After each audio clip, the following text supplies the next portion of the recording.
Shredding your sanity layer by layer, we are the audio assault of sonic massacre and mayhem, which your mother warned you about. 665.66 UHMR Chemrat Radio. Coming to you live tonight from Mama Kaz's Noodle House. Nothing beats these views, fellas. Looking out over the Habs, seeing all the lanterns left out by the Hive kids on Sanguinilla to light the path home for those lost Primarchs. Brings a tear to your eye. About as much as these new blackened pepper lava hive crickets do. 3 toilets large. Finger licking good. Nice. Looking for those chromed out accessories since I can't generate my own bioplasma, I am your guide through the tangled Vox Waves Goblin King. Joined today by my ever-present and mostly maniacally well-adjusted co-pilot, the mauled mauler of Misfit Alley, Marky. Yo. Always keeping us on the straight and narrow, as long as that means we're completely unhinged and unrestrained. It's the polar bear himself, ChuckerFly. Hey, everybody. Just remember this time of year, keep those vials steady, because if you drop it, you lose it in the snow. Then you get green snow? Exactly. The heavily armed stalker of Baskerville Alley himself, Beast. Hello, everyone. And always providing the soothing sizzle pop of hot shot Laz-based carnage, it's our crack shot Kev. Happy holidays.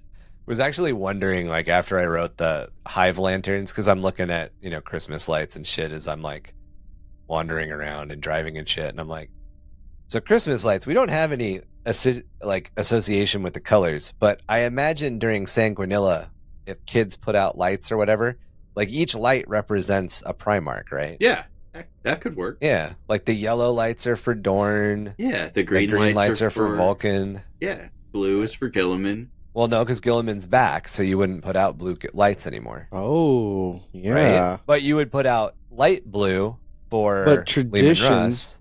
But tradition, because you already have that string of lights. That's true. You'd You're already that have it out. Yeah. That cheap-ass old dad imperial citizen, you're like, putting the same They can't fucking afford lights that. up. The Mechanicus is Right. due to issue new lights next quarter.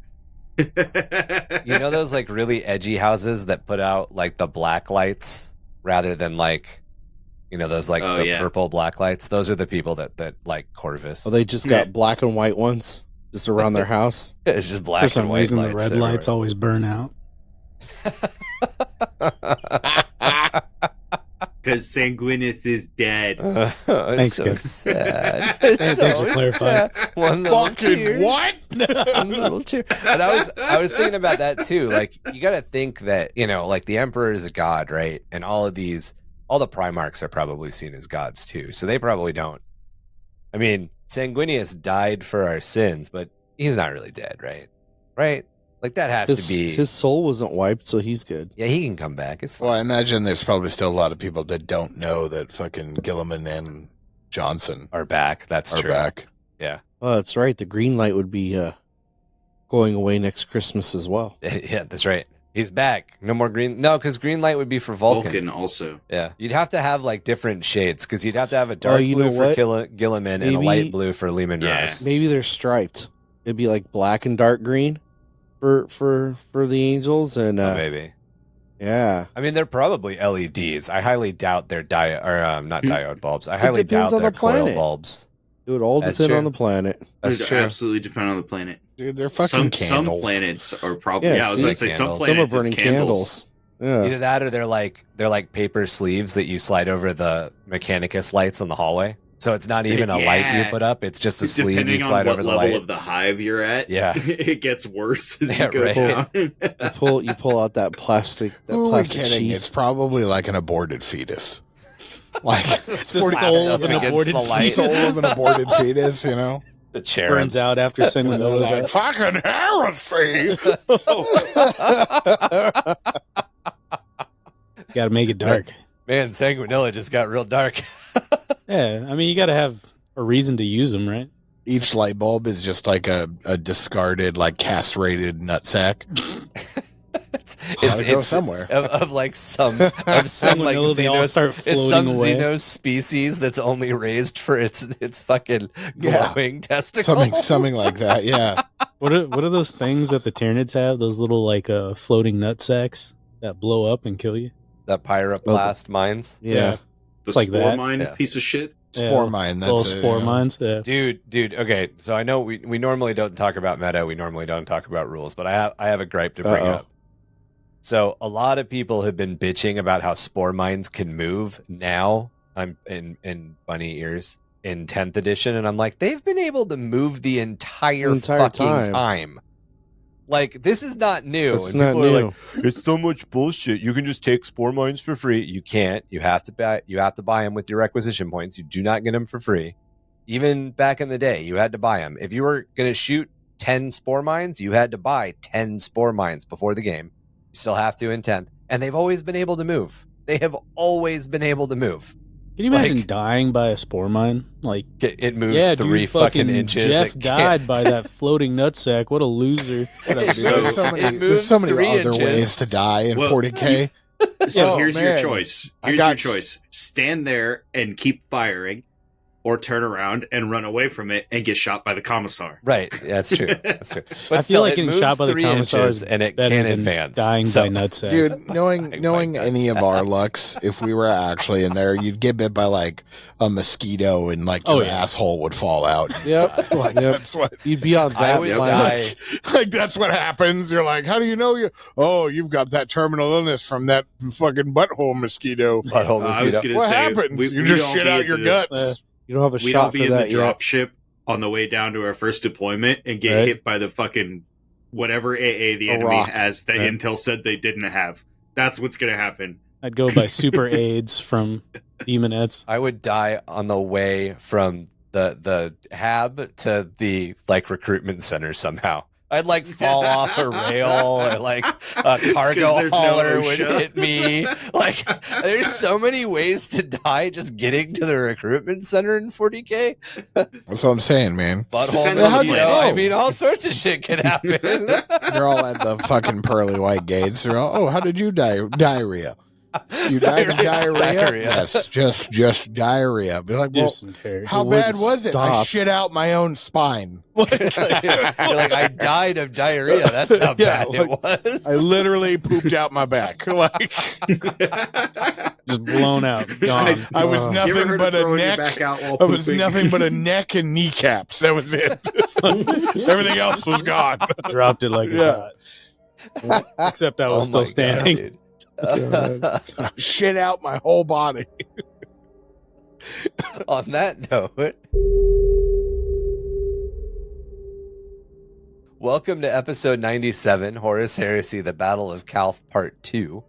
Last time we left off just after the Kappa Nile tore its way through Calth's high anchor, making a mess of the low orbital space and acting as a perfect screen for the opening salvo of the Word Bearers' attack. Debris continued to tear through the clouds, meteorite fireballs of destruction raining down across the fertile river valley of the Calcus Fertili. How you think it's pronounced, Kevin, instead of Fortalice?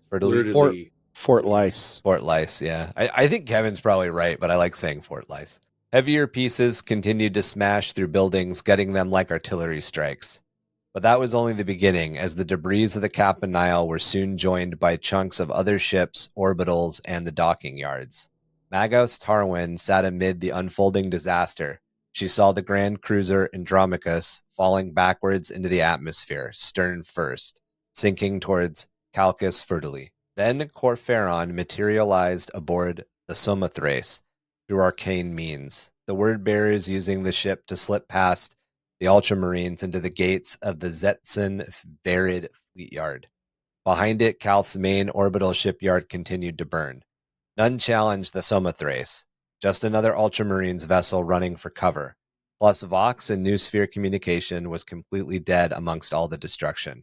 None in the orbital habitats within the Zent-Sun Varid yard could imagine their yard's infrastructure had been targeted by the traitors, even though the fleet yards around them had been obliterated. The Somathrace pulled into the ship's docks between two escort vessels seeking shelter, the Word Bearers spilling out to attack the Ultramarines en masse. While they put up intense resistance, eventually the Zet-Sun Varid yard also fell to the Word Bearers. The traitors' only setback was that the destruction of Calth's planetary data noosphere had been so complete that it took the Word Bearers' Dark Mechanicus allies longer than expected to reconstruct a workable planetary data network for themselves. The traders had spared the Zetsun Varied Fleet Yard. That is such a fucking weird word. I think I figured out why it's so weird. Why? Sorry, because it was throwing me off too. It's Virid, like Viridian. That's fine instead of Varied, but what the fuck is Zetsun? Zetsun. Like maybe like it's Jetson. A soap. Jetson? Yeah. Zetsun Varied? Just try to say it fast. That's Zetsun. I'm trying to figure out how they... It's probably all French. So yeah, Zetsun Varied. Yeah.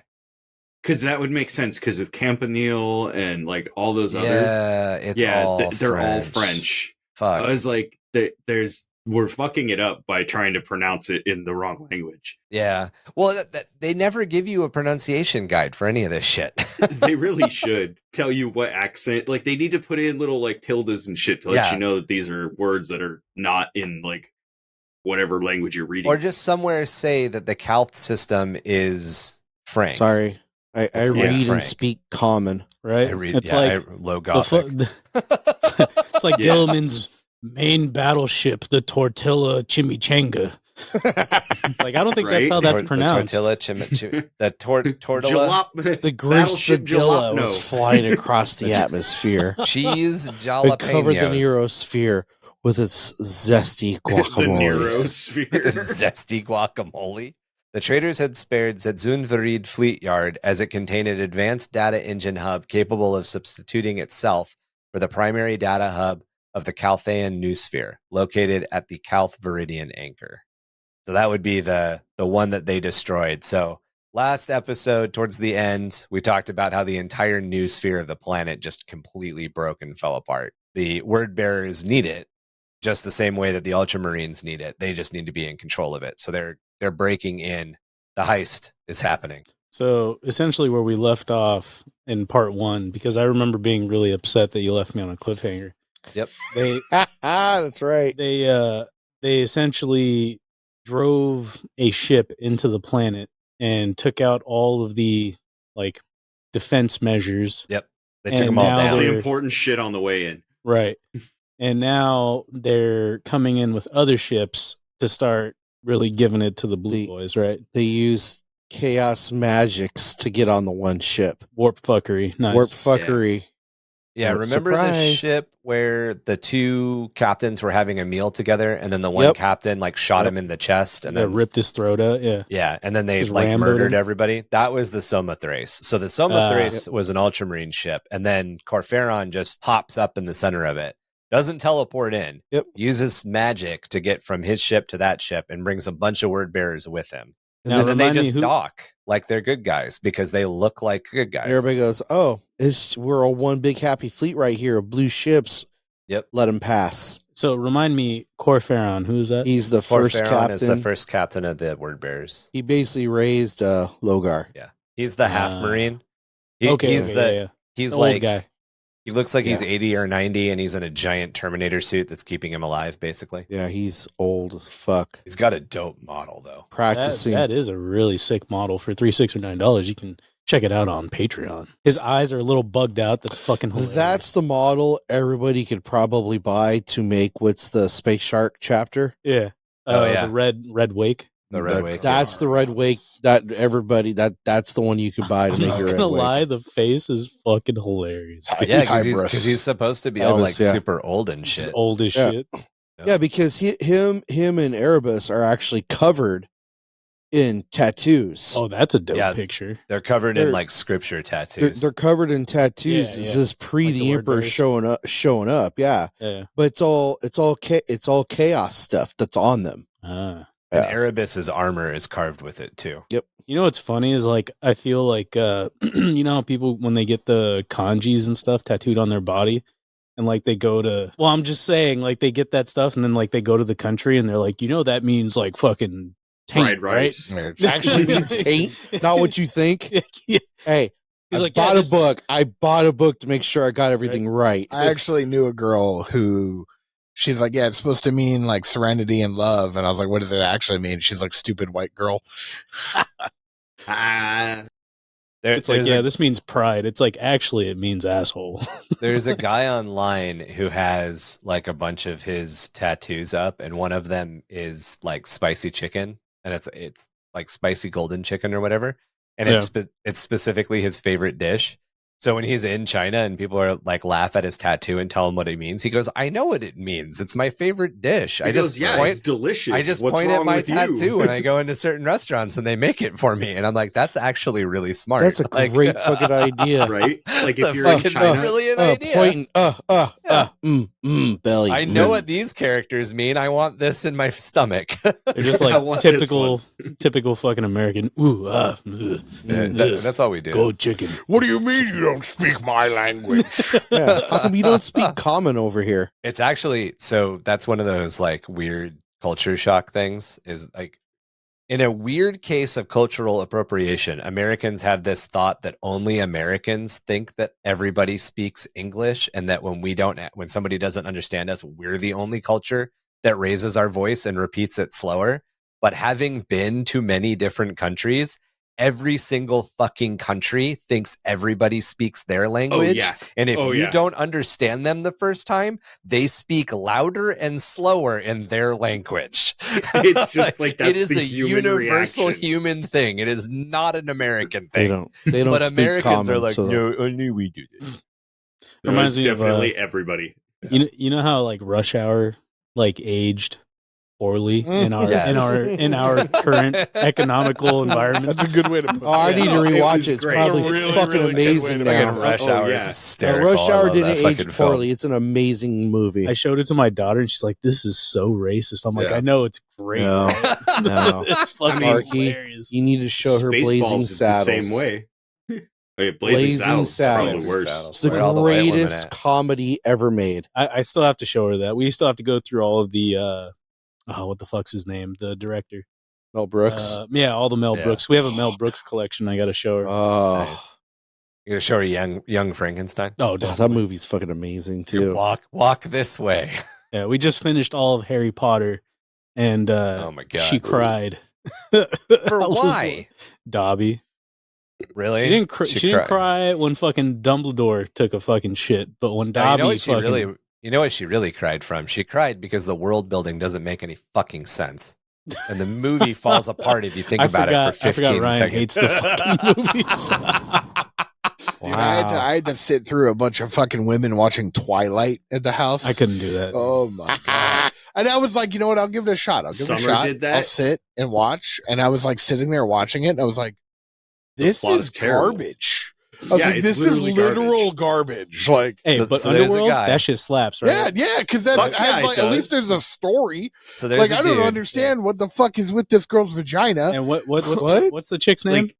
Oh, that chick's hot in Underworld. Yeah, right. Oh yeah. Well, that's the whole movie. The whole movie is based around her butt. Yeah. So it's like it makes sense. Her in the fucking leather suit. I was so Underworld was a movie that was written with a concise beginning, middle, and an end. Twilight is Harry Potter fan fiction where the author, and I'm not kidding, the author at a certain point realized that she was doing really well and had to do a find and replace on names and then change stuff in order to make the Twilight books not obviously a fan fiction of a different thing that was just a relationship bubble.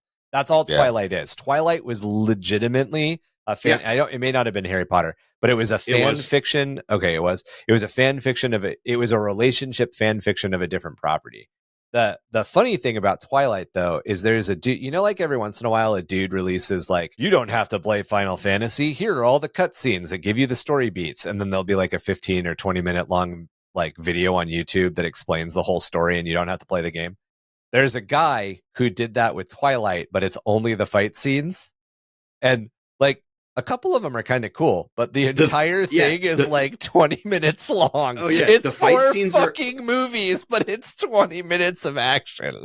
Oh my God. The fight scenes were half decent. The big family brawl where the fucking everybody's just getting wrecked. The one that pissed everybody off because it was a dream. I didn't watch it. I didn't buy a movie ticket. I never rented it. but it has been watched in the one-bedroom apartment that I lived in. In the vicinity, in your vicinity. I've never seen the last one, but I had to take the oldest daughter. I don't remember which movie it was in, but that big fight scene is pretty epic. It's either the third or the fourth film. There's a giant fight scene towards the end of both the families like tearing into each other. And it's like Gangs of New York, but with vampires. And it pissed everybody off because at the very end of the film, they're like, this is what could have happened. I bet everybody was like, are you fucking kidding? I bet it would have been way more popular if Kate Beckinsale was the lead. I don't think it had anything to do with the lead. That there's just not a lot of premise there. I mean, she wasn't, 10 out of 10, but she wasn't bad. This Is the End makes me laugh hysterically. This Is the End is legitimately a bad movie. Like, it's not a good movie. And that's like the same thing with Twilight. Some people like Twilight because they need the relationship thing, but it's legitimately not a good story. It's not another teen movie, but serious and with vampires. What? Can I ask a question? What was the name of the thing you just said is on YouTube with all the cutscenes put together? What do you call that? The Twilight thing? I don't for any, like a montage, a fight scene montage. Do you think they have something like that for 40k when it comes to the Battle of Calth? No. But they do have those for 40k if you want to watch 77 hours of cutscenes. That's Chuck's segue back into being on topic. He's trying. The Dark Mechanicum adepts brought the Zensu Verid Yard system online and its data engines resumed normal operations.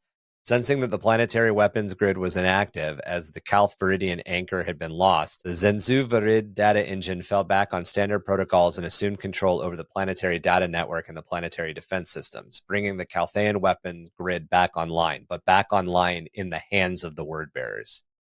Now the Word Bearers controlled all that firepower and most of the firepower of a major Imperial battle fleet. It's a good thing they're the good guys, right?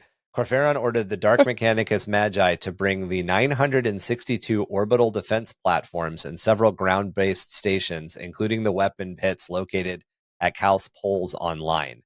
Calth's planetary weapons grid was capable of keeping an entire expeditionary fleet or primary battle group at bay, and its guns soon spoke, at the command of the Word Bearers, targeting all of the neighboring planets and spaceborne Imperial facilities in the Viridian system. The Ultramarines fleet scattered, having been reduced to roughly a fifth of its original strength by the surprise attack. The remaining vessels either fled to the far side of the Viridian system's star to avoid an attack of the Word Bearers' fleet or Calth's defense grid, or like Primarch Gilliman's flagship, the Macraig's Honor, lay helpless and drifting in Calth's high orbital anchor zone. The attack had left almost no warship intact for an Ultramarine counteroffensive in the void. It was only a matter of time before the Word Bearers picked off the remaining warships of the 13th Legion's fleet. Then the Calthaean defense grid turned its focus on the local forge world of Viridia Forge, a small moon with offensive capabilities, sundering it into so much space debris. All of these guns from one planet turn to another planet and blow it out of the fucking sky. Then its punishing assault turned to the star fort near the Viridian system's Mandeville point, vaporizing it and several more loyalist capital ships. Ultramarines' first chapter commander, Marius Cage, was the first among the loyalists to identify the pattern of the Word Bearers' attack fleet. The surviving Ultramarine starships were the largest and most powerful capital ships in the Legion's fleet. With the Word Bearers firmly in control of Calth's planetary weapons grid, they could easily pick off these serious threats at their leisure. Ships which had so far been spared were drifting helpless, like the Macraig's Honor. But as they shook off the effects of scrapcoat assault, with drives beginning to roar to life and void shields snapping into life, Calthae's weapons grid would target them and destroy them. So the Word Bearers wouldn't touch the ships that weren't powering up, but as soon as your power came up, they would turn all those guns on you. The Word Bearers intended to take as many of the 13th Legion's capital ships intact as they could, bolstering their own fleet and enhancing their overall striking power in the conflict to come. So mean. Yeah. You're kicking them while they're down. I don't know. They're playing dirty. Well, yeah, they're total war, man. And they want that fleet. The Ultramarines have a huge fleet of all these battle barges, and what better prize to take back to Horus? That's it. I'm never going to trust a person again that has shit written all over their face. There you go. Yeah. It's lesson of the day. Even it says love and peace. All of the people you know peace on their forehead who have fucking chaos tattoos all over their face. I'd fuck with them, dude. I'd like walk up to one and be like, "Hey, you know that says fucking anal sphincter on your eyebrow." I mean, right? it probably looks like one if it's a chaos tattoo. Yeah, it's true. It's that. Probably like, yeah, I know. It's what I order. That's what I ordered. When I go get takeout. What I order. I just point at my eyebrow when I get takeout. Man, I'm gonna have to rethink all my facial tattoos now. Thanks, Marky. Yeah, it's like what do you call it? I'm assuming it has the same texture as what do you call that shit? The tentacles, the suction cups on the like tentacle. octopus. What do you call it? Yeah, octopus. But like, what is it called? Calamari. Yeah, I'm assuming it's the same texture as calamari, right? What is the tattoo? No, the fried butthole. The takeout. The takeout. Yeah. Oh. Okay, you have to take it out of his butthole. He's still on the fried butthole part. It's Marky. It's not cooked enough yet, so it's still a little rubbery. We can move on now. Can you cook that a little more, sir? I didn't see you wash your hands before you handed that to me. Wow. I'm sure he doesn't care. Extra flavor. He has space butthole tattooed on his forehead. Come on. Right? Yeah. What do you think he cares if he washed his hands or not? He might not worship Nurgle. The dude's eating asshole. He doesn't worship Nurgle. He worships Slaanesh. There's a difference. Slaanesh practices where you have to sing. You have to sing a 20-second song in your head while you wash your hands. Slaanesh practices that. Okay. When you're going to be elbows deep in another man. Right. Yeah, I was about to say you don't want to be given yeast infections with those dirty nails. Right. Yeah. See? The other eyebrow. Kevin gets it. Bloomin' onion, but like it's really just like prolapsed. Oh my god, prolapse. dude! Slaanesh is just the smooth butthole. Yeah, see, not the one with all the wrinkles. It's the Botoxed butthole. It's the BBL. No spokes here, baby. Yeah, the non-spoked rim. Yeah, like the dude that like what he Botoxes your balls, so it's like smooth as eggs, but it's for your asshole. That's fucking weird, bro. Speaking of spokes, where are you going? So how is So what's going on that place, Ryan? Those spokes. Speaking of spokes, how's that space station looking there, Ryan? I love where can you tell Chuck's got somewhere to be today? Chuck has to like bring us back somehow. Chuck's like, how the fuck did we get here? As space debris continued to pound the southern island cities to dust, the battle in the void was spreading across Calth's near space. The world was ringed by over 900 orbital defense platforms, bristling with lance turrets, slug batteries, and torpedo launch tubes. But each had been rendered defenseless by the Word Bearers' takeover and were left as useless as unarmed freighters.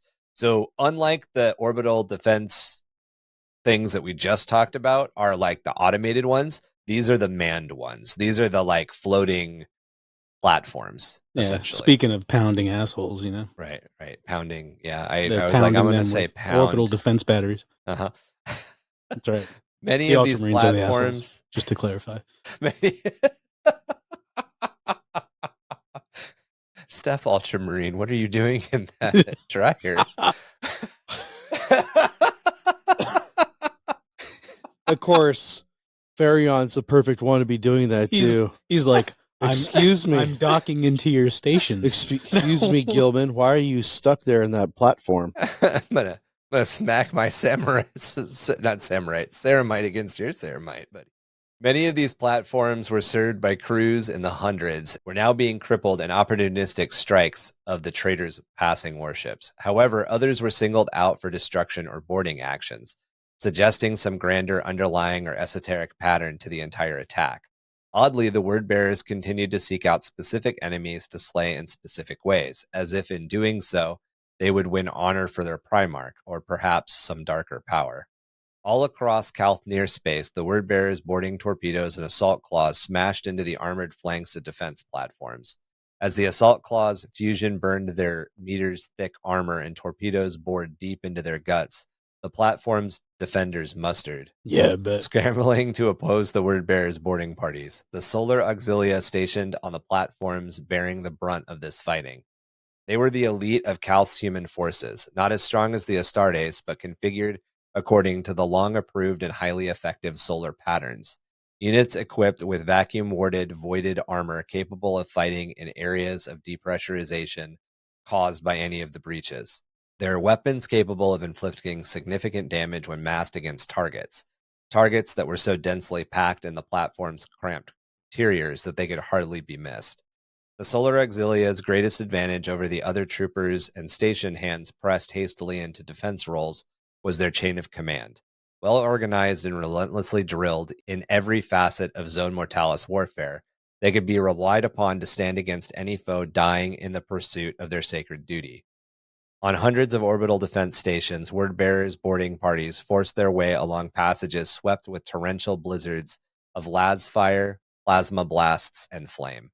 The defenders had home ground advantage, having endlessly trained in their defensive duties, making the boarders pay dearly for every foot they took. The Word Bearers weathered the storm, striding inexorably into the very jaws of death. Ceramite armor cracked and degraded layer by layer as round after round impacted, but only a few killing strikes were made by the defenders.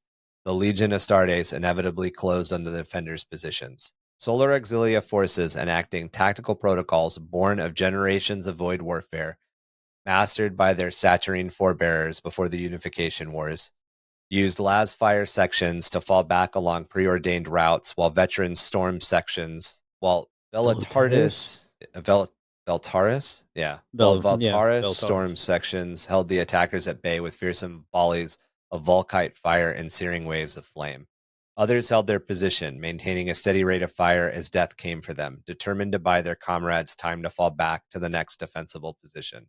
But the Word Bearers had a foothold, and the bold defenders were inevitably doomed. So they're trying to fight back, right? Yeah. And they're not doing pretty good. No, they're doing better than any other human forces would do, because it's still the Solar Auxilia, but they're not doing that good. The Solar Auxilia were actually kind of feared by the Space Marines. Because, I mean, it's the epitome of the Imperial Guard philosophy, where all of these guys together are a threat. And every single one of them is in armor that is way better than anything in 40k. They're essentially all scions. Yeah, and it's Scion an army armor. of scions, but they're used in the Imperial Guard-sized formations. And their armor is not, their armor is void sealed. So it's not like Scion armor is kind of open, essentially, because it's only parts of Solar Auxilia armor that little baby their space helmet marines. is, so like they could survive decompression, right? But the rest of their body would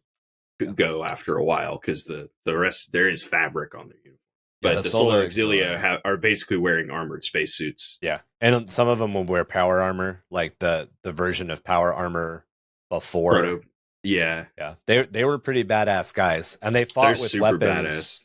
They fought with weapons that like the Space Marine legions ended up adopting, like the Volkite charger, Volkite chargers. Like they have Volkite instead of plasma. Yep, that was way more like popular in 30k, right? Yeah, Volkites, a lot of Volkite stuff didn't survive to 40k. Okay, that's why it's not around anymore. Yeah, it's real old tech. It's kind of like how the majority of my 30k force is on scimitar jet bikes, which means that I can't run them in 40k because there aren't scimitar jet bikes in 40k. That sucks. Yeah. Are Volkites like nasty? Yeah, like are they? Yeah.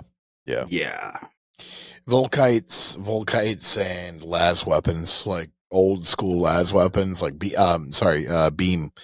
weapons. Yeah, those beamer weapons. Super big in 30k. Beam weapons like the conversion beamer or whatever thingy. Yeah, okay. Convergence beamer. Now the other ones left are like on ships. I haven't rolled Volkite in the newest version of Horus Heresy, but in the last version of Horus Heresy, they were like the punch of a Melta, but at the range of a las gun.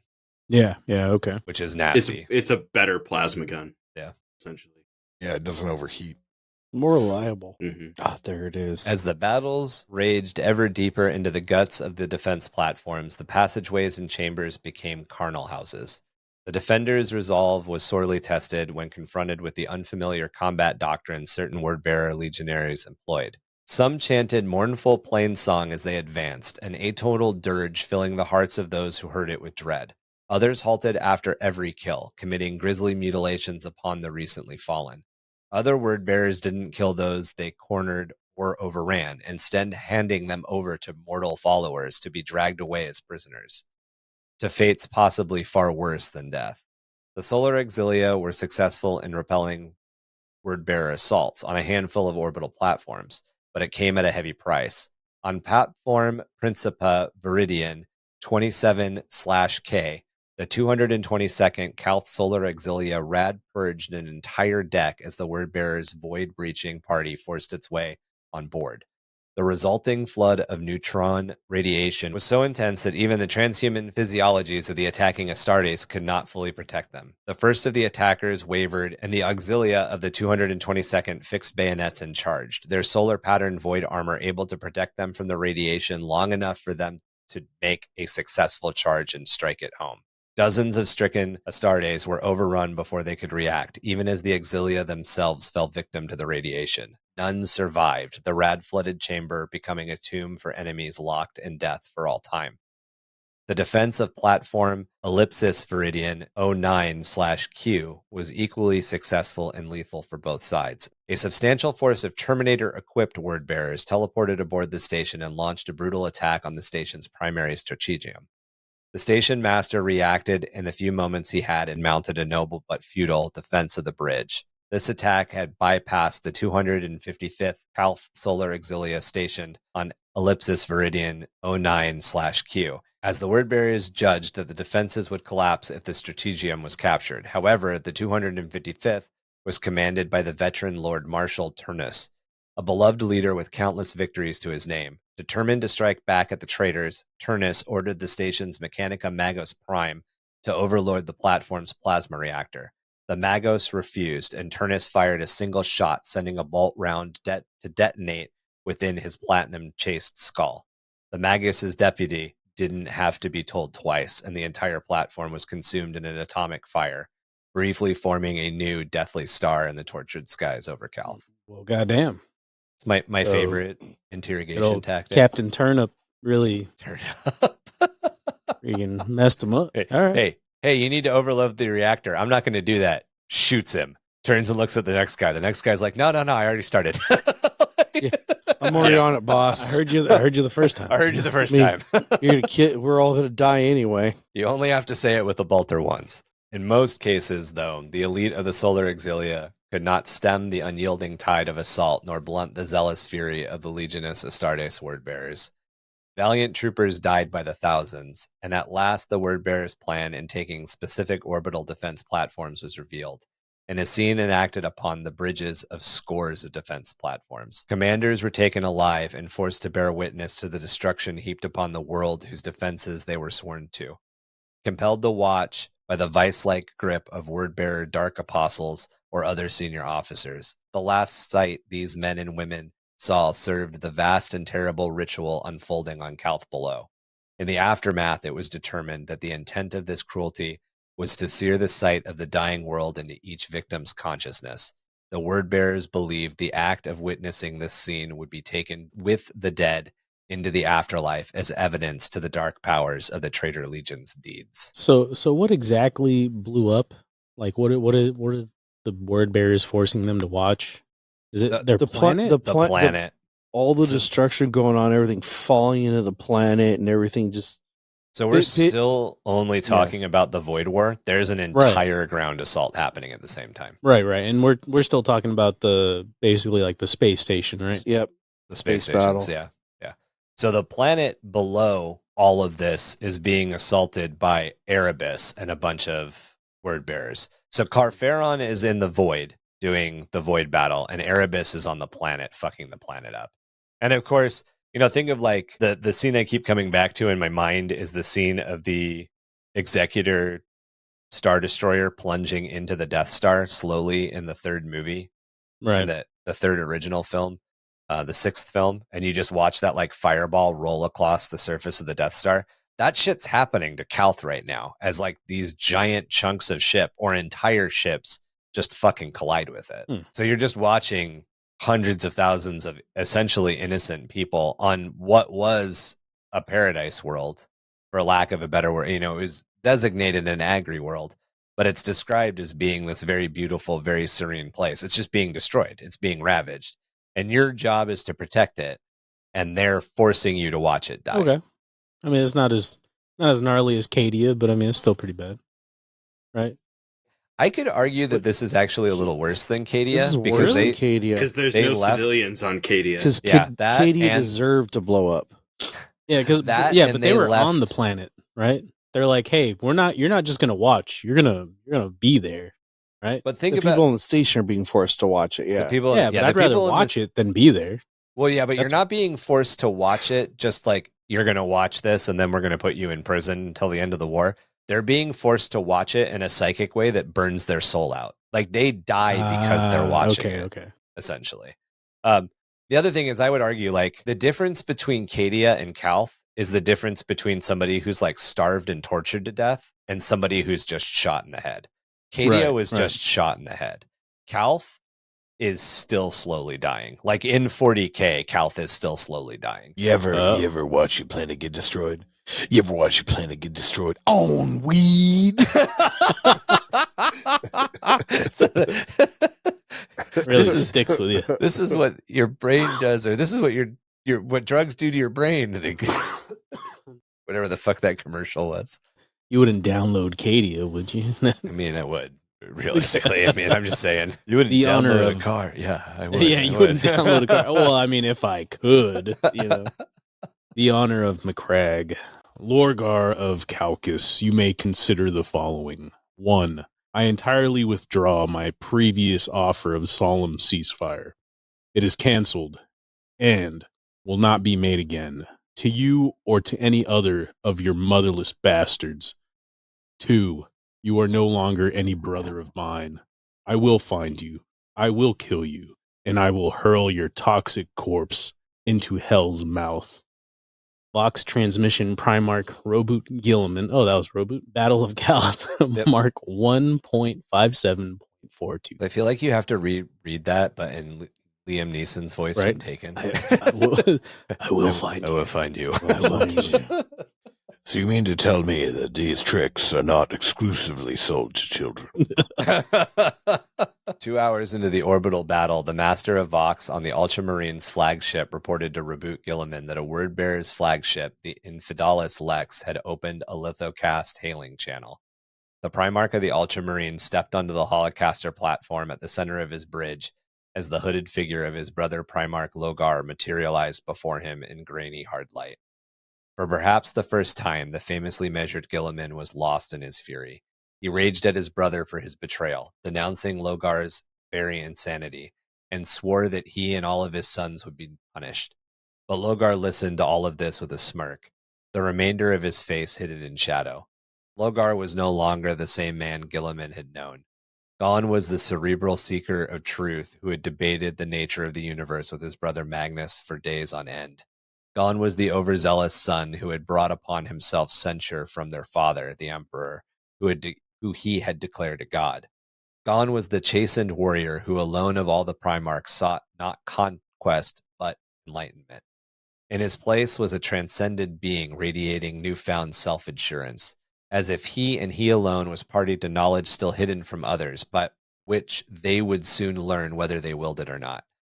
No longer cowed or eclipsed before another Primarch, Logar was the very essence of stoic defiance. More shocking than Logar's manner, however, were the words he spoke to Gilliman. Spat out with scorn, he informed the Lord of Ultramar that, contrary to Gilliman's assumption, Logar's treachery was not vengeance for Monarchia, nor was it an isolated event. It was part of a long-planned scheme of impossible scope and ambition, and that no less than half of their brother Primarchs were complicit in it, including the greatest of their number, Horus. 3 of their brother Primarchs were in fact already dead, a claim that only the lens of history would reveal as incorrect. Gilliman was rendered speechless by the staggering hubris evident in Logar's words, yet he knew his brother spoke the truth, unpalatable as it may be. Gilliman swore then to end his brother's betrayal, even if it was the final act in his long and loyal service. His sole intent at that moment was to hunt Logar down and slay his brother by his own hands, even if it went against any greater tactical advice or advantage. So very, very uncommon for very uncommon for Gilliman. Gilliman is not known for losing his cool. He's not known for not looking at things logically and tactically, and he's fucking done. Almost lost my cool there.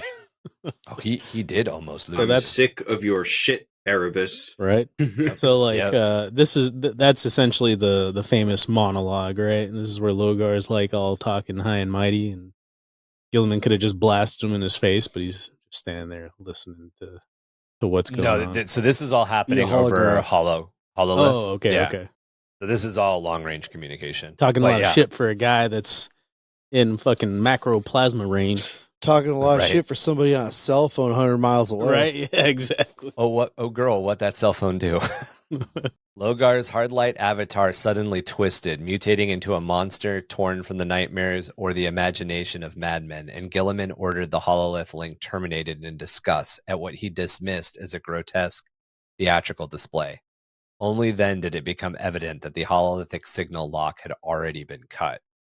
The thing of eyes, teeth, tentacles, scales, and unreal flesh now standing in the center of the bridge of McCraig's honor had transubstantiated from the hololithic hard light to corporeal flesh. This abomination was now revealed to the horrific bridge crew and the enraged Primarch as all too real. In an instant, the bridge erupted in an explosion of phantasmagoric viscera, blowing out its armored viewing dome and blasting its occupants into the void. In that second, the Ultramarines were robbed of their beloved Primarch, and their beleaguered fleet had lost its flagship. What came next had no known precedent in the annals of the Great Crusade. For while the great navigator houses of Terra had some inkling of what lurked in the warp, such knowledge had been denied to all others, even the legioness Astartes. The thing that had manifested on the bridge had exploded in a fountain of gore with enough force to breach the hull. Gilliman had been standing at the very eye of the storm, and had been blown upwards and outwards through the breach as the withering remains of the monster snared his mighty form in thrashing masses of spiraling cephalopods and living shadow. Pseudopods. Spiraling pseudopods and living shadow. Cephalopod is a creature, not a thing. The bridge crew faced the same fate. A dozen senior officers were swept up in the maelstrom of blood, debris, and howling wind, ripped into the void in Gilliman's wake, vacuum drawing the screams which died trapped deep in their throats. Shipmaster Zendoff, the veteran captain of McCraig's honor, was eviscerated by a shard of armored glass, his body dragged from his command throne in a storm of ruined flesh. Not even the Astartes present had a chance escaping the chaos.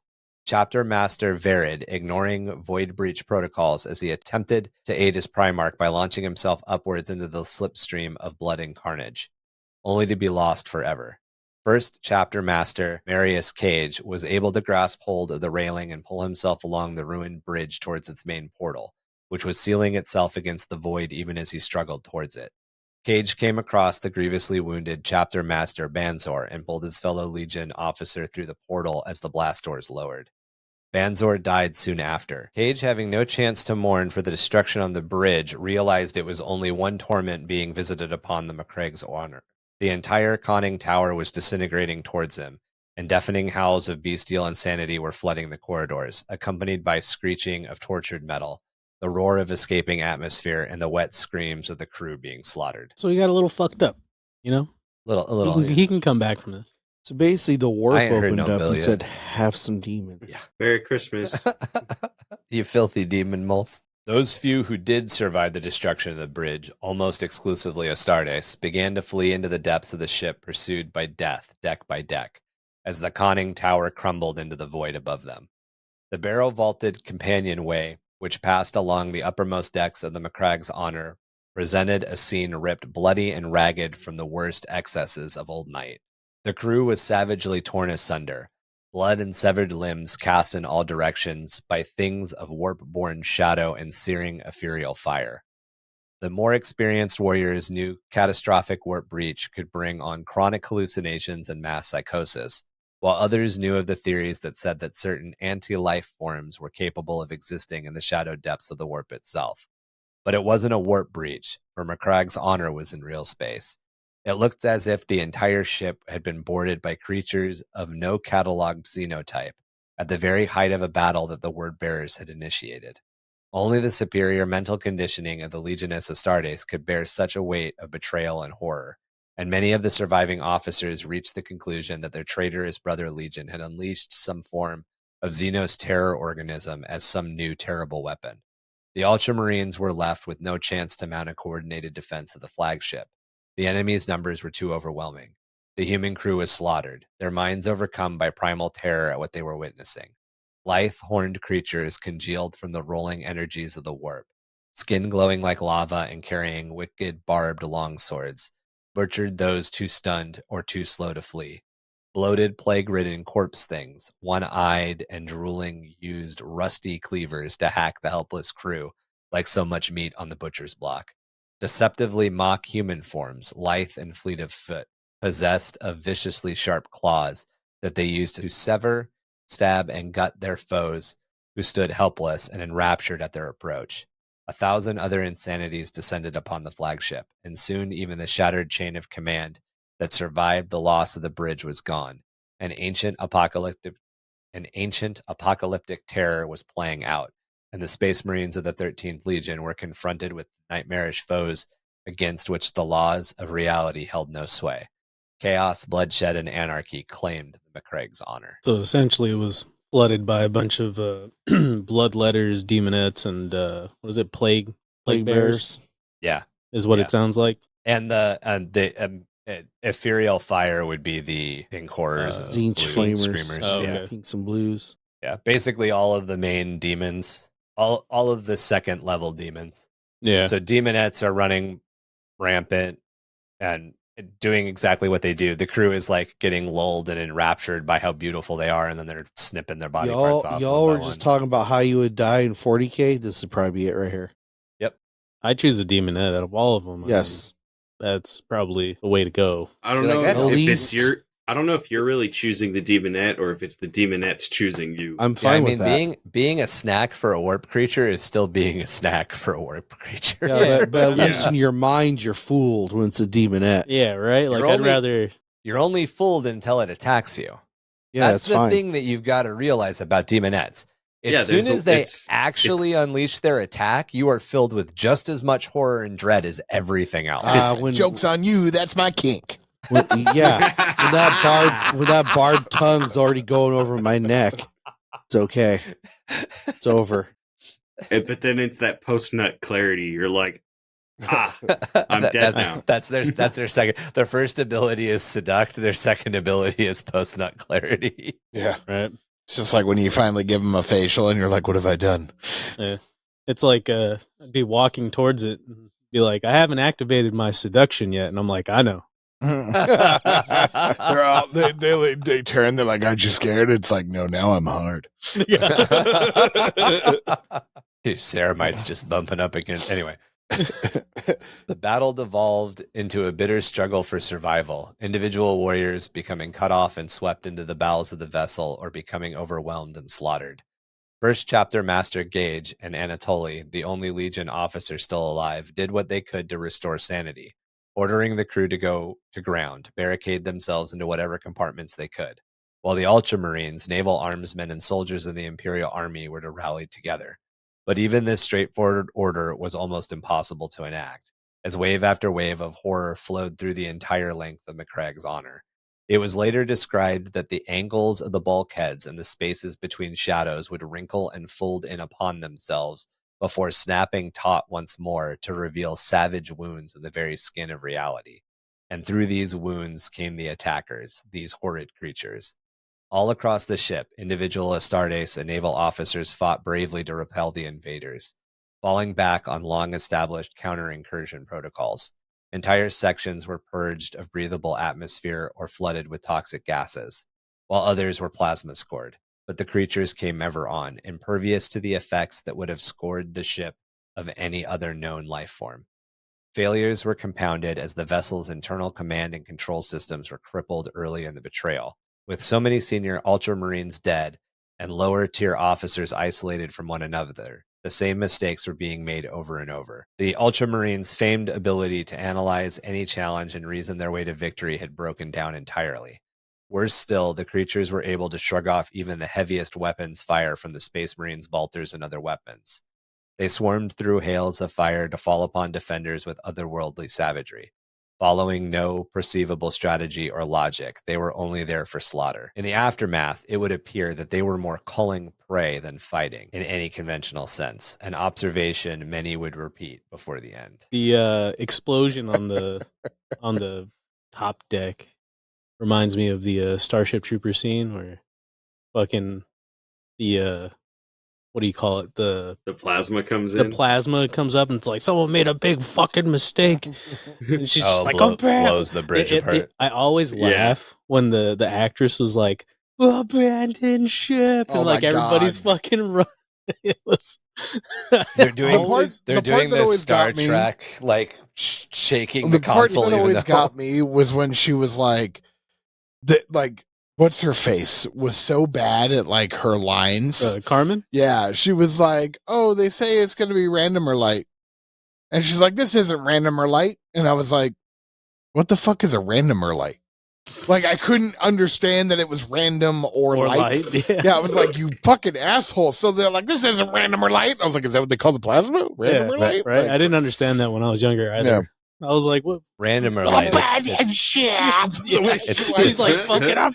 Yeah, the way fucking she head runs. Random or light is going to be the substance they go after in the third Avatar movie.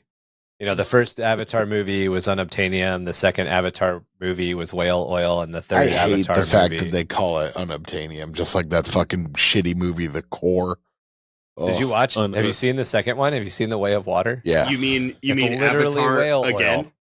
It's not Avatar again. Instead Avatar on water. Instead of redoing Pandora, or not redoing Pandora, instead of redoing Pocahontas, now they're redoing the final...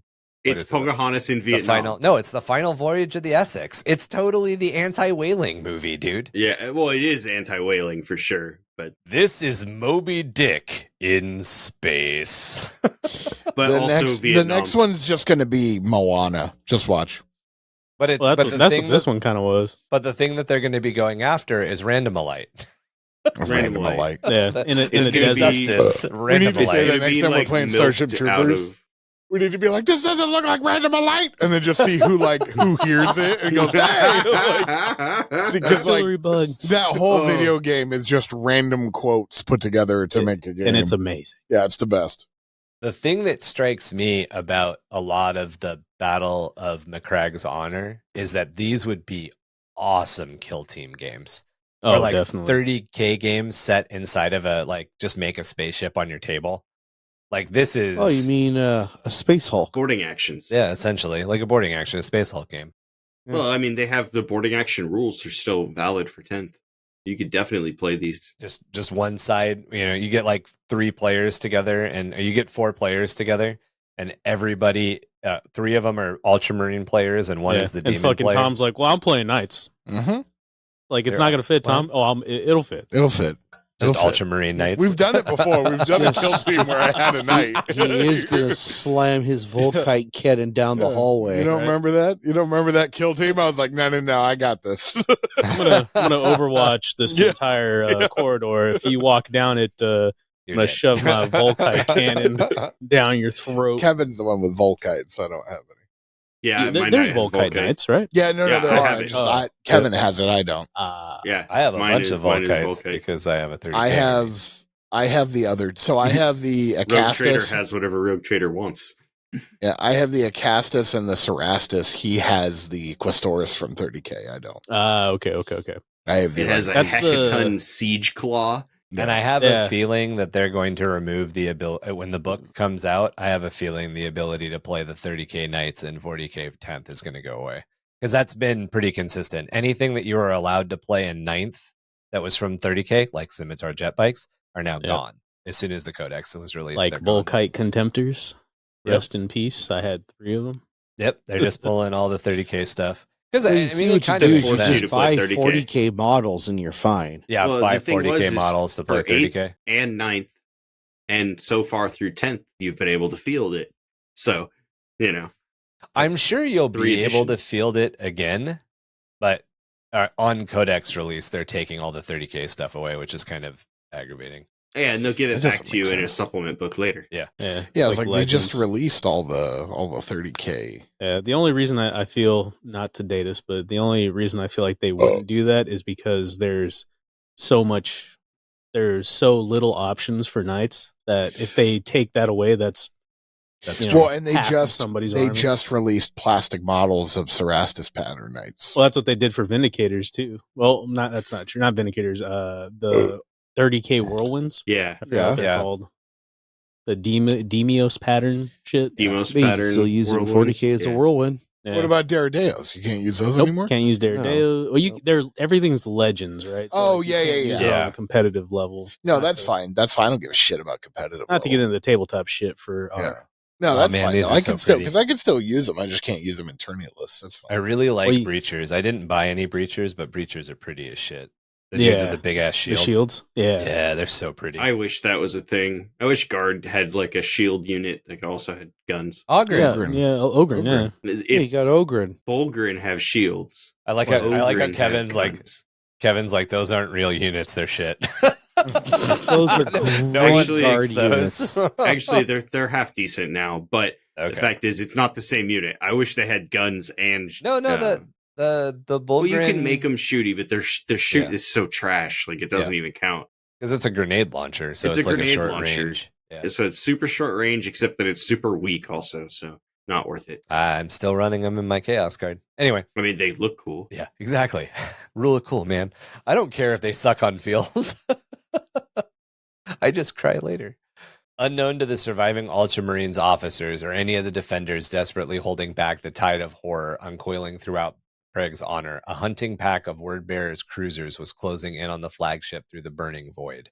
While the Ultramarines' vessel was far larger than the enemy warships, the Macragg's honor was defenseless without its bridge, and its crew could scarcely defend their vessel from boarders while fighting a desperate battle for survival against demons. The cruiser took up positions surrounding the wounded flagship, matching her now drifting directionless course before firing close-range boarding grapnels, tethering hunters and prey together. Dozens of Word Bearers assault groups were crossing the gulf between vessels, but the Macragg's honor was heavily armored against external assaults, and the enemy would have to fusion burn their way in before a full boarding action could get underway. As Word Bearers' breacher squads began their attack on the exterior of the flagship, the balance of the battle for the vessel's interior shifted. Pockets of organized and stoic resistance began to coalesce, individual warriors drawn towards the leaders able to command the fight through their own heroic example. Chapter Master Lord Epion, commander of the 9th chapter, was one such leader. He had been attending to duties elsewhere on the flagship when the bridge was breached. Epion was fortunate at the time of the incursion, as he had a large number of warriors and sub-officers from his chapter's command cadre with him. He quickly built them into a force with which to repel the attackers, and they were soon a corps reinforced by others as they fought along Deck 35. Gathering dozens of Astartes, naval armsmen, and solar auxilia troops to their side. Epion had no explanation for the nature of the attack against the vessel, but he knew only a steady and determined counter-advance towards the forward sections offered any hope of linking up with other forces and holding the ship. Captain Eutinicus? Heutonicus? Somebody help me. I don't know. Yeah, it seems a little better. Heutonicus? Heutonicus or Heutonicus? Heutonicus. Captain Heutonicus of the 661st Company had taken command of a small band of isolated Ultramarine initiates only recently ascended to the status of legionary. The first battle these young warriors fought was against a foe none of them had any inkling how to counter, and for many of them it was their last battle. Captain Hetonicus not only had to keep his charges alive, but to lead them in battle, a task in which he excelled despite the odds against him. Barely a quarter of the initiates fighting under Captain Hetonicus survived the day, but those who did were blooded and extremists, and many went on to become warriors of great renown. I fucking hope so. If your first battle is a full-fledged Marine is, oh, by the way, demons, which we told you didn't exist ever, exist. Fight them. Like, you better end up being a badass for the rest of your life. All you got on use your bolter, your combat knife. Yeah, right. But first, numerous indescribable horrors lay ahead of them as the captain led his force through the fiend-haunted chambers of Deck 20 in an effort to link up with any other survivor groups. But yeah, And you're maybe even only in your robes. Like, do you even have your fucking gear yet? Or are you still in your scout shit? Well, I mean, they're new. They're just brand new to being full legionnaires. So okay, so they're not scouts anymore if they're full legionnaires. No, they're just right. But brand new legionnaires. I mean, maybe they already had the ceremony. Maybe you do already have your armor. Yeah, I mean, if they're performing duties. Were there scouts in 30K? Yep. Yeah, scouts have always existed. It's always been a training mechanism for Marines. Oh, okay. So it's always been like scouts, because as you develop as a scout, you get more. You get more organs because they can't implant all the Space Marine stuff immediately. Like there's a process to it. They have to like let you grow into part of them. Novinate, aspirant, novitiate. Scout. Is it novitiate? Novitiate? Yeah, novitiate. Or is it aspirant novitiate or is it novitiate aspirant? What order Supplicant is it? Supplicant is the pre-stage. That's when you're just a human and they make you do something dumb like stand all night in a jungle on a death world. or jump into a pit with 30 other kids and only the one who survives makes it. Yeah, whatever that stage is gets you out of being a supplicant. Yeah, it's called hazing. Yeah. And then Space Marine hazing. Aspirant. Space Marine hazing. And then novitiate. That's when I think you start getting organs. Okay. Yeah, the only ones that don't use scouts as the initiates are Space Wolves. Yeah, Space Wolves. Those are considered their veterans. Yeah, the veterans become scouts. What do they call them? Like wolf claws or something like that. Long fangs. Long fangs. Long fangs are the devastators. Long fangs are devastators. Because they fang from long. Viking simple. Love it. They fang from long. Yeah, I love it. It's I want to say they're Viking like something claws. Yeah, there's something like claw. Yeah. Gray claws or something. Ike and I talked about Chikoris, which is the homeworld of the White Scars on the last episode. And it's interesting because I pointed out the fact that like when we talked about Space Wolves a couple of episodes ago, when we all talked about Space Wolves a couple of episodes ago, we pointed out that the Space Wolves were like Iron Age. Like they were just out of the Stone Age. These are people like when that planet was found, they were just getting iron weapons. And like the big difference between a lot of other planets like Lionel Johnson's world and Jakatai Khan's world and stuff like that is they were all late medieval period worlds. And it's weird to think like, because we have a tendency as modern day people to think that anything like before the 1800s is just old. Like, oh, they were all old and simple. But there's a huge difference between we just figured out how to make iron into weapons and we're capable of 3-masted ships and long guns and apparently they're just called Wolf Scouts, but I thought they had a specific name. But and they still have a you serve while getting your organ, but they're not allowed to wear armor. They're weird. The Space Wolves are weird. The Space Wolves will be fun to cover because they've got a lot of like extra stuff. A lot of the legions that have a lot of like extra like culture to them will be fun to follow. What are they, non-codex compliant? Yeah, hazing. Non-codex compliant. Yeah. Oh, is it like the Black Templars where they have the like group not chaos cultists? I'm no. I don't remember what theirs are called. So they're like surf people. Yeah. The like proto Space Wolves, the Space Wolves that would be scouts if they were in any other legion, any other chapter, they don't have, you know how like scouts have partial armor? Yeah. They don't have partial armor. They're like dudes in loincloths. Oh, damn. They're given going hard. And they're given jobs like go hunt down the crazy shit that lives on our planet. That's how they get I'm pretty sure. And this is like my I thought hazy half remembering. I thought that was when they were still human, and that was how they chose who gets to even be. Yeah, they do it both times. Oh, and then you do it again? You have to do it again. You have to go after bigger things, I think. Oh, that's crazy. Yeah, well, Space Wolves will be fun because there's a lot of like little extras. If I ever end up with enough disposable income to build a Space Marine army, I'm pretty sure it'll end up being Space Wolves. That makes sense. It should be White Scars. It's fine. They're the best. Don't listen to Chuck. Don't get me wrong. White Scars are cool, but we don't have a Space Wolf player in our group, and I have a big enough beard that I can get away with it. There you go. Just don't listen to Chuck. Thorfinn's almost there. That's true. Yeah, don't listen to Chuck. I have no problem with wolves, and I have no problem with White Scars. Just there's no wolves on Finruss. Trying to say you have a problem with salamanders, Chuck? I can have a problem with them. Chuck just doesn't want to admit that White Scars are the best, and that's fine. This guy. You know what? You know what? I bet the Mongol or not the White Scars. Nice save, Kev. Yeah, I bet they didn't build as cool things as the fists, but I guarantee you the fists lose every race. Every foot race, yeah. Except the fisting race. Except the fisting race. They always win. A frequently recounted tale of courage and honor is that of Sergeant. Fuck yeah. Oh my god. Aenid. Sergeant fuck Aenid. Aenid Thiel. Enid. Oh. We should just. Can you please just like tell us how to pronounce all of the words that aren't American? Aren't common. A frequently recounted tale of courage and honor is that of Sergeant Enid Thiel of the 135th Company.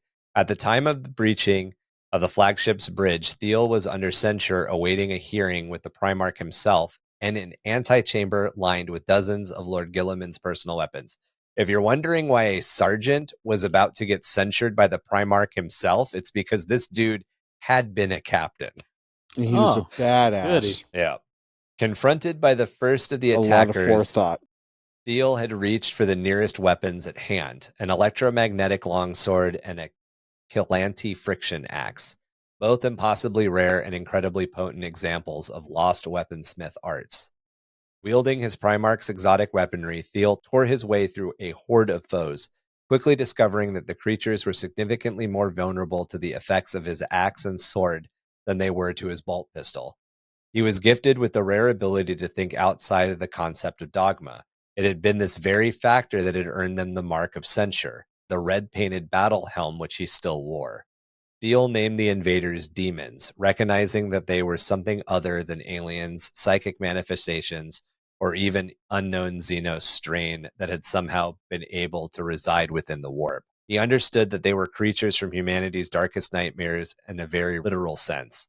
As he fought, Thiel came upon other warriors fighting back against waves of attackers, and he was soon leading an ad hoc force of several dozen legionaries, armsmen, solar auxilia, and even adhuman stalkers determined to fight for their flagship. Brief contact was even made with both Epion and Hetonicus, and between them the three were able to coordinate and advance across several decks that would see them converge near the remains of the conning tower. It was here that Thiel encountered the severely wounded first chapter master Gage, saving the senior legion officer from certain death at the hands of a warp-born horror that had already severed his right arm. Still fighting off the blood taint of the warp entity's venom, Gage saw straight away that Thiel's methods were working and should be communicated throughout the whole force. The first chapter master agreed that the creatures were more susceptible to melee weaponry, though he reserved judgment on the sergeant's theories that this weakness had a connection to the arcane rituals used to summon them in the ancient myths of humanity. But Gage was an experienced officer and wise enough to know that in his wounded state he could not lead the force effectively. Tactical leadership was turned over to Thiel while an apothecary stabilized the first chapter master, and soon after the forces under Thiel, Epion, and Hetonicus were combined. So Thiel was the guy that we've mentioned a couple of other times who suggested that they might eventually need to learn how to fight other space marines. And his reward was they busted him from captain to sergeant, and they made him paint his helmet red, which is the reason why sergeants' helmets are red in 40k. Because an Ultramarine was thinking outside the box. Yeah. And it's that's this not allowed. And it's this dude that figured out, like, don't shoot him with your bolters, switch to your hand weapons, because I'm murdering them in mass. Too close, switching from guns. Right? As the immediate situation stabilized, Gage was able to gather information from scattered Ultramarine forces and formulate a plan to retake control of Macragge's honor. The fate of their Primarch was unknown, and few allowed themselves to dwell on it, or they would be overcome with grief and lose the edge they might have retained. The first chapter master ordered the force to make for the flagship's auxiliary bridge, located several dozen levels directly below the destroyed conning tower. This plan would only gain them some superficial control of the massive vessel. Full control would require the skills of an experienced shipmaster. As the flagship's captain, shipmaster Zendov had been slain along with the majority of the bridge cadre. It was here that the fates looked kindly upon the Ultramarines. As mere minutes before the loss of the bridge, the Macragge's honor had recovered a number of salvation craft ejected by the sanctity of Saramonth. Among the survivors was her captain, Shipmaster Hamd. While Gage had no way of knowing if Hamd had survived the slaughter, he knew that in the veteran shipmaster lay the best hope of regaining control of the beleaguered flagship.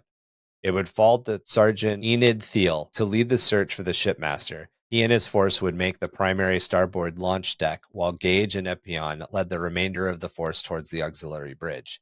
The distance wasn't far, and overall, the tides of invaders were seeming to recede, but many of the warp entities were equal to that of a space marine, and some were considerably stronger.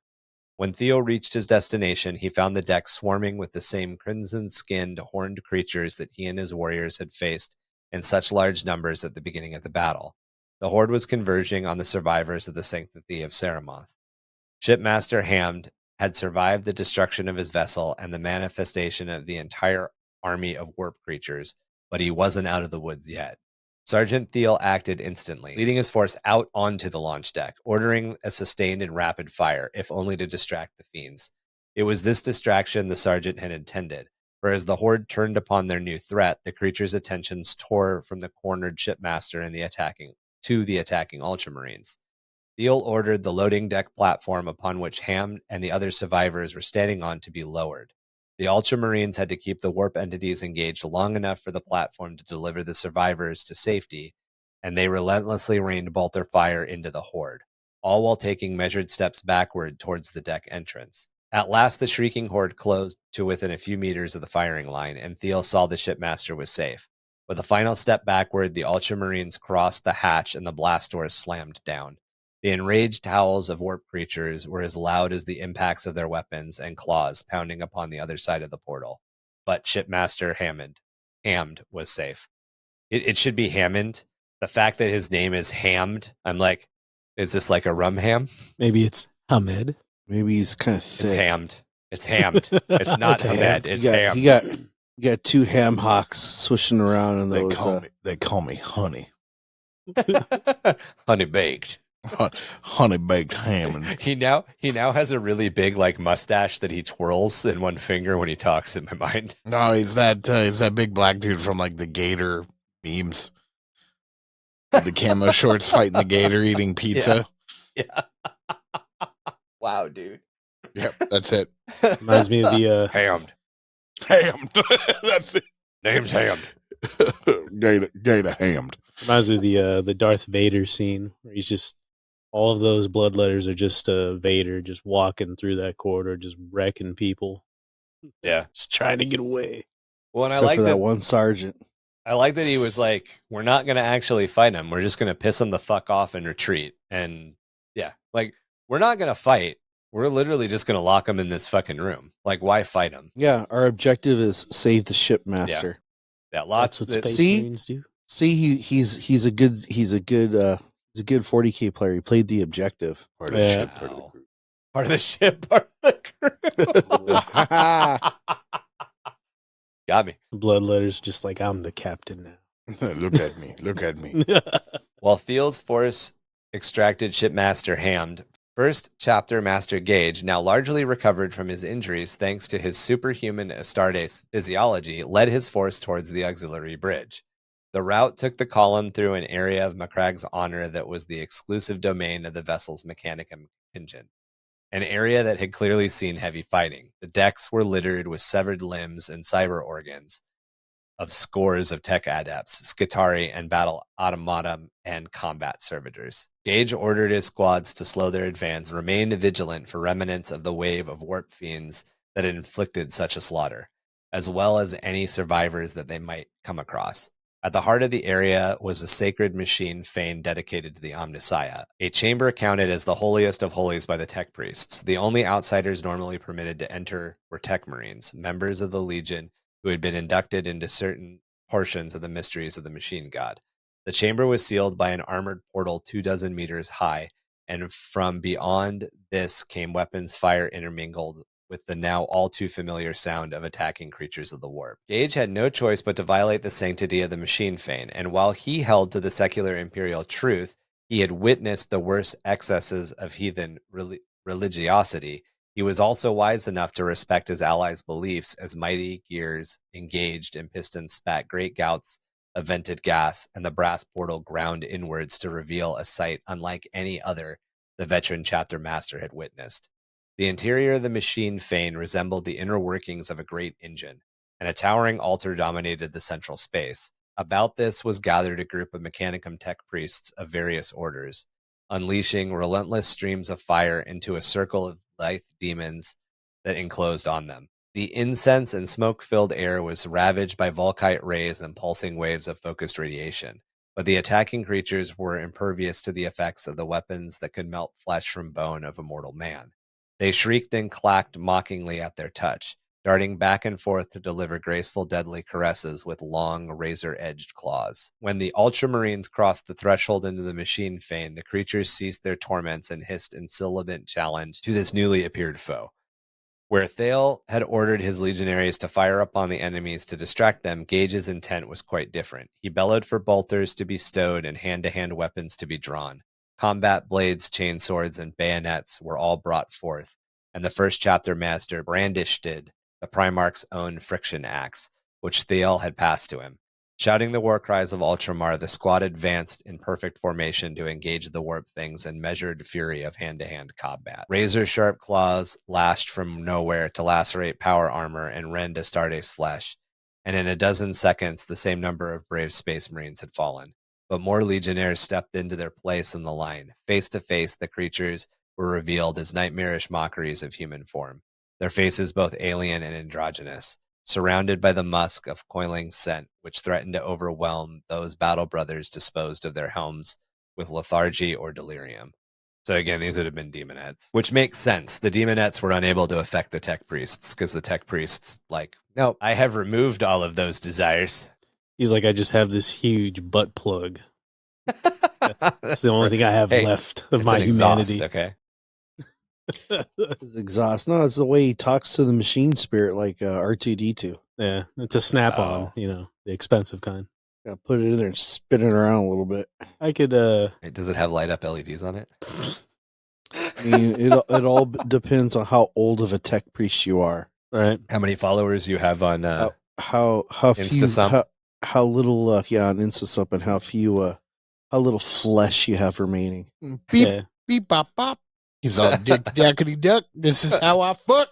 They're like gauges for hipsters nowadays, Gauges. Right? Wow. Like how big is your butt? How big is your butt plug? Yeah. I've stretched it to 100 millimeters. Are you 10 gauge or a 12 gauge? I've stretched it to the point where I can interface with my machine stilts. How about you? To the point you can swallow an avocado seed and not get plugged up. Wow. Just falls right out. Just fucking, it's like a gumdrop. Where do you think you hold the It's a gumball. Where you hold the extra radiation rounds, right? They're just it's at the prison wallet. You always got to have that extra 5 rounds just in case. It's a fanny pack, but for AdMech. Hey, I like that. That's pretty good. Yeah. New merch. Where'd you get your rad rounds from? My fanny pack. Whoa. Hold on. Was that a fork? No, I prefer a spoon to dig it all out. Thank you. Do you prefer a spatula? Now we just need to find a place that makes aluminum butt plugs that will actually iridescently sheen them green for us. I already know one. Radium. There absolutely are. Actually, I saw a uranium glass butt plug. Not be encouraging me. I literally saw glass butt plug. Yeah, uranium glass butt plug. Hell yeah! Talk about a new kind of plug. The demonette sees you pull it out, and she just gives you a nod. It's like she's winks. She moves to the next guardsman. She's like, "You're I okay in my book." I'm not using my claw on you. I'm not going to hate on that. Respect. You're coming back. You're coming back to the sanctuary with us. You have things to teach us. You get it. You've seen some stuff. You get it. You get it. The demonette, when getting home, the after hours is like, you're not gonna believe what happened at work today. Yeah, made me look like a fucking amateur. Meanwhile, all the other guardsmen that share that bunker are looking at the guy like, what the fuck was in your footlocker? Don't worry about it, bro. Following the Ultramarines' example, the tech adepts put aside their exotic weapons and took up ceremonial axes and staves. Blurting binaric war cant across the chamber, the Magos ordered the battle automaton and combat servitors to add their weight to the fight, and soon the tide was turned.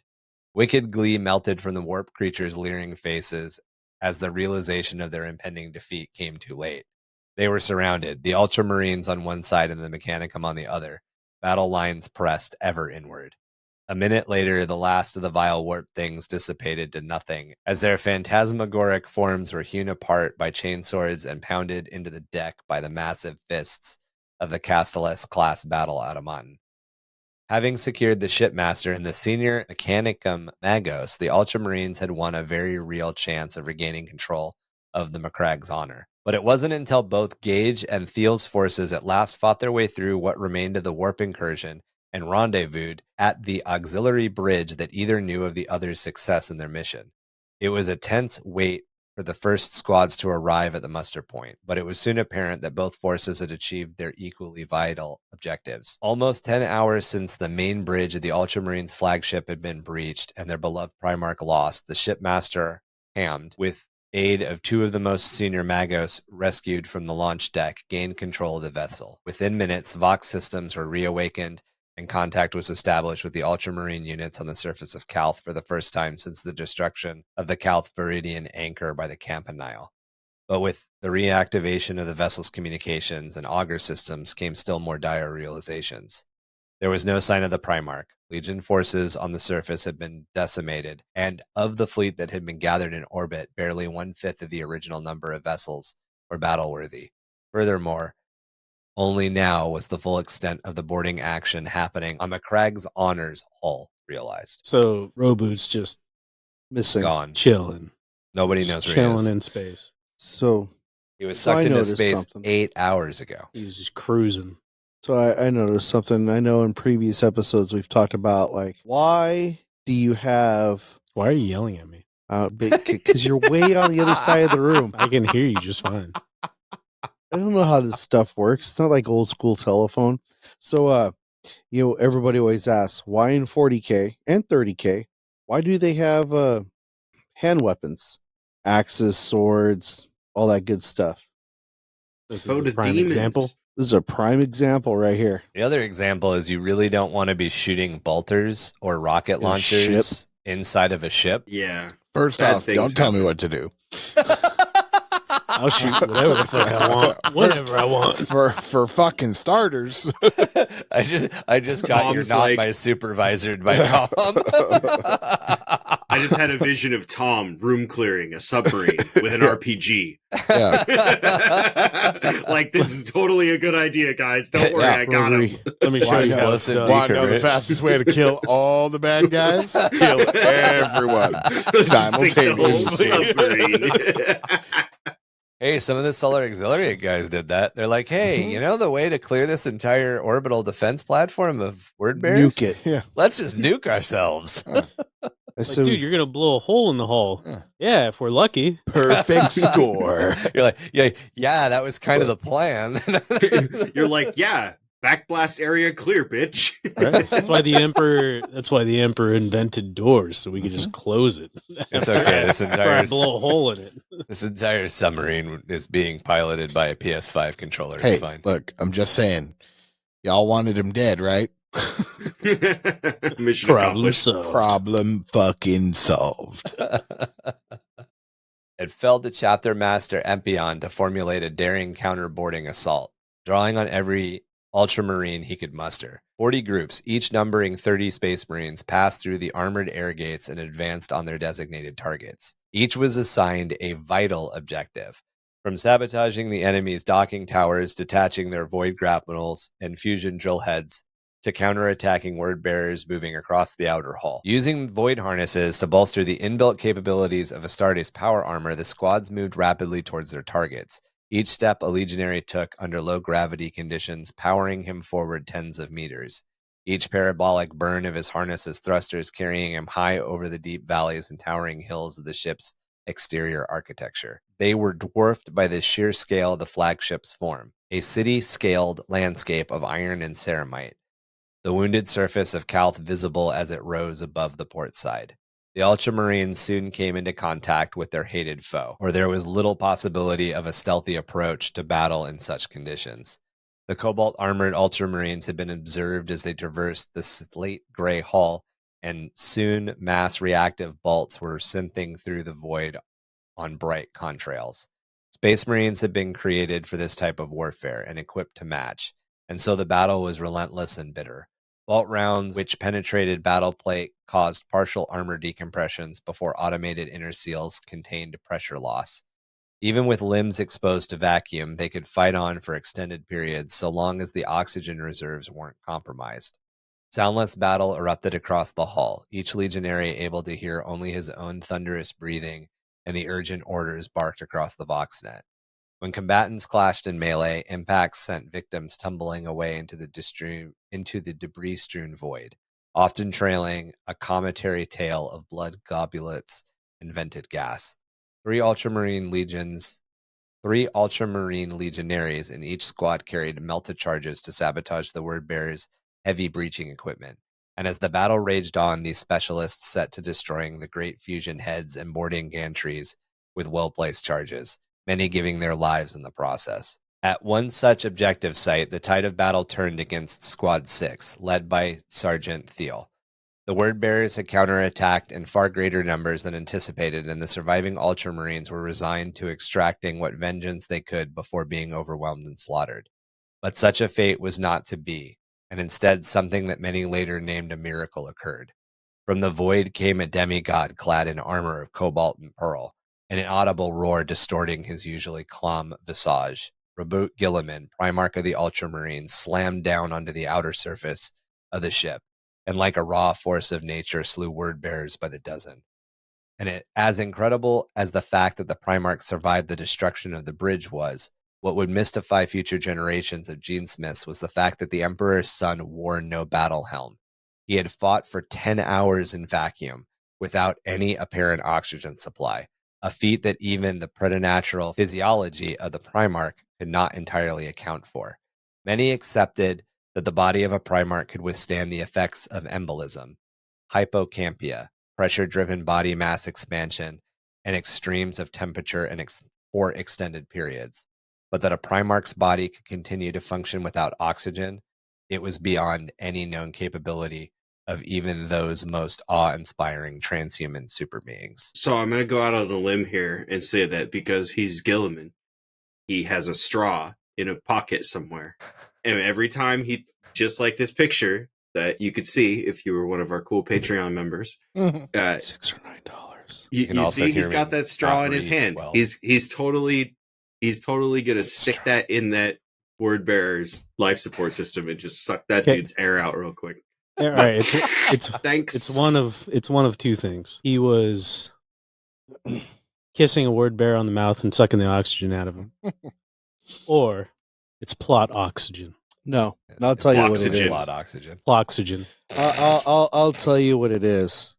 He was created by the greatest god in this universe ever, so he's able to function when he needs to. He's definitely sucking the oxygen out of a because he's a loyalist. Like Peter Pan. Just saying, it's because he's a loyalist. Like the Imperial Fists marching music in the background. It's really weird. So, sounds quite strange to the Imperial March, but okay. It's very close to the Imperial March, I would say. It's like Peter Pan sucking the oxygen out of those mermaids and Hook. It was Gilliman and a Word Bearer. I mean, here it is. My honest guess on this is that this is proof that Gilliman is an actual like full-on perpetual, and whatever wound he sustained that kept him down for 10,000 years was something extra. Like that's the only thing. Something warp driven. I could go with the fact that I'd say most of them are perpetuals, if not all of them. Yeah. A varying degree. Yeah, but I don't think many of them are like even aware of it. Yeah. I don't think many of them. I think a lot of them are okay. So to bring in the lore of another series, I think most of them are perpetuals as far as like Highlander, there can only be one level. If that makes any sense. Yeah, like that's any kind of what I was wound that's going to kill a mortal is going to bring them back. But I think very few of them are at the level of like Gilliman and Vulcan and a couple of the others that we know just Vulcan got completely destroyed and can just rebuild themselves from nothing. Right, that would be Vulcan, and then Gilliman's pretty close. Well, I think School 2, he's gone for 8 hours. So that blast, sent him flying however far away. He was able to turn himself around and come back. Right. Well, he fought the entire time because he was wrapped up in a warp entity. So he had to fight that thing. He was fighting back the entire time. I mean, everybody can say what they can say. They want to say about the Codex, like including me, but just this book, man, is like, the dude's a badass. Yeah. All that ploxygen in the atmosphere. Wow. I mean, Marky has a point. They needed Gilliman to survive for this, so there is no point. I mean, when you look at the artwork, doesn't he have like cold breath floating away from him?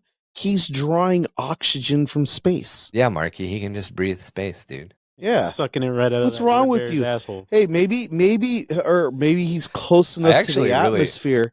I actually really do like the idea that he just like breaks their fucking helmet and then like sucks the air out of their suit. I mean, look at it. He's getting posed to suck the air right out of the suit right now. I mean, it's kind of badass in like a disturbing way, but I mean, he's got 3 lungs. Like it's like fucking. I was making a joke by saying a straw, but like I would, imagine the most brutal version. Like imagine a gorilla trying to like steal air from a scuba diver. You're just like cracking open a cold boy to have one with the cold one. It's like Spaceballs. Right? He's freaking shotgunning Word Bearers to get the oxygen out of them. Yeah, air in a can. What's the gorilla doing underwater anyway? This book to me was like really good. Just the artwork for this one's like fucking amazing. Yeah. That's what you want to see in this kind of stuff is like, oh, the badass is being a badass. Yeah, no, this is definitely one of the most captivating like pieces of lore that Ryan's shared with me. I was gonna say, I was like, you ain't fucking read it. That's why I finised it with Ryan. I was waiting. This is really one of the really good pieces that we've read. I was like, wait a fuck, read. Are you in a book club now, Marky? Fuck you, me. This is really it's really one of the most captivating audiobooks I've ever heard. For $3, $6, or $9, listeners, you can help Marky get some hooked on phonics. Get literacy. Get literacy. The Primarch's return saved the lives of dozens of his sons, but it then wow. Apparently, I also need hooked on. I was just gonna say, I was like, I ain't right. The Primarch's return saved the lives of dozens of his sons, but it then fell to them to persuade their Gene Father to cease his furious battle on the flagship's outer hull and rejoin his warriors within. The Primarch had fought for 10 hours without respite, all believing him lost, but now he was returned to them. For the first time since the beginning of the Battle of Calth, defeat and extinction did not seem inevitable. And that's where we'll pick back up for part 3 of the Battle of Calth. Oh shit! Gilliman strikes back. We picture he's fight. So in reality, he's holding back Word Bearers the whole time. He's out there fucking fighting. He's probably fighting. I would imagine he probably fought demons. Everything. For 10 hours. He was fighting everything out there. There was ever a point in that 10 hours. Somebody's Thunderhawk and was like, "Give me a second, I need to catch my breath." You think there was a and point then just starts in those beating the shit out of him? 10 hours where like he's flying through space, but he like loses the momentum. Like he's just kind of floating at one part, like trying to turn. He's like shit. He like doesn't have anything to bounce off of, so he's just kind of floating there for a minute. He gets blown out of the airlock, or he gets blown out of the observation bubble. He fights off the demon thing. He's still flying through the air. He smacks right into the Thunderhawk that's the like mobile Starbucks, and he's like, oh, let's have a coffee. Well, like I think he just hits something, and then he's like reaching for it. He's like, oh fuck, come on. Yeah. He's like just out of reach, and he's like snatching demonettes. Like, gravity. That whole, sucking the cherry flavored air out of their asshole. Wow, Marky. Cherry flavor. Yeah, demonettes are cherry flavored. I was trying to go with maybe depending on how they're painted, it could be great. Lost in the fucking war or lost in the void. And Marky's like cherry flavored asshole. Excuse me, dark cherry. It's got a little. There's a difference. It's got a little kick to it. It was salted pre-dipped, caramel you're saying? Cherry was pre-dipped. Oh my god. A little chocolate covered. The whole idea of being like lost in the warp and like, or not lost in the warp, lost in the void, and like Gravity or any of those movies where like an astronaut goes flying off into it. At a certain point, you're just fucked. You were literally, there's nothing to jump off of. The only way that he made it back to this ship was the fact that there was so much shit in the air in near Earth or near Calth orbit. That's the only way. These ships are so big, they have mass to create, local gravity. Yeah. Well, I mean, but even then, can't he like purge air? Obviously, he's not. His armor isn't sealed, so can't he just purge air? He's all. No, and and the suits have. That's true. He could have like a little snorkel thing that he's breathing through. And not that. I'm just talking about purging air from his suit to get momentum. Yeah. Their power packs generate so much heat that they literally have like they don't really do much in normal gravity, but those little ball things are thrusters. They're basically big heat sinks. So in like low orbit or not low orbit, in like low gravity or void situations, they can use the fact that their power packs just vent heat to move them around. So I still think it'd be funny that he's like, yeah, 100%. Or like has to like rip a part of his armor off and throw it. He's like, I need to get that way. Rips like a seal off and throws it. He just farts really loud. Yeah. And when he lands, he's just in a loincloth. They're like, dude, what happened to your armor? Dude, I had to throw it all to get back. I think I need to thrust. I actually think he just looks the dude square in the face and just said, "Force is force equals mass times acceleration." Yeah, I need to unsheath my secret weapon. Humping the air. He's helicoptering it back. That's right. Thrust. He's got the helicopter going on to come back. Exactly. Oh my god. He needed to unsheath his secret weapon to beat demons over the head with. I'm waiting for the email. Like, Mark, shut the fuck up about assholes and dicks. I'm tired of it. I'm here to hear funny Ryan's story. lore. Funny story. I actually got an email about that. Don't lie to me, Chuck. Yeah, I did. You got an email about the show? I got an email about how the fuck they tracked me down. I don't know. You didn't even check your email, Chuck. Yeah, I do. Wait, but how did they get? It's called Pigeon. Is your email chuckerfly@gmail.com? Like, how did they find you? It probably is. No, that's exactly his email. That's simple. He's all, that's my password to my social security number, you asshole. Password's ChuckerFly69. They're like, God damn it, tell that fucking Marky he needs to quit it. Yeah, I'm waiting for it. 100%. Send it. I get like 10 of those emails a week. I don't. It never happens.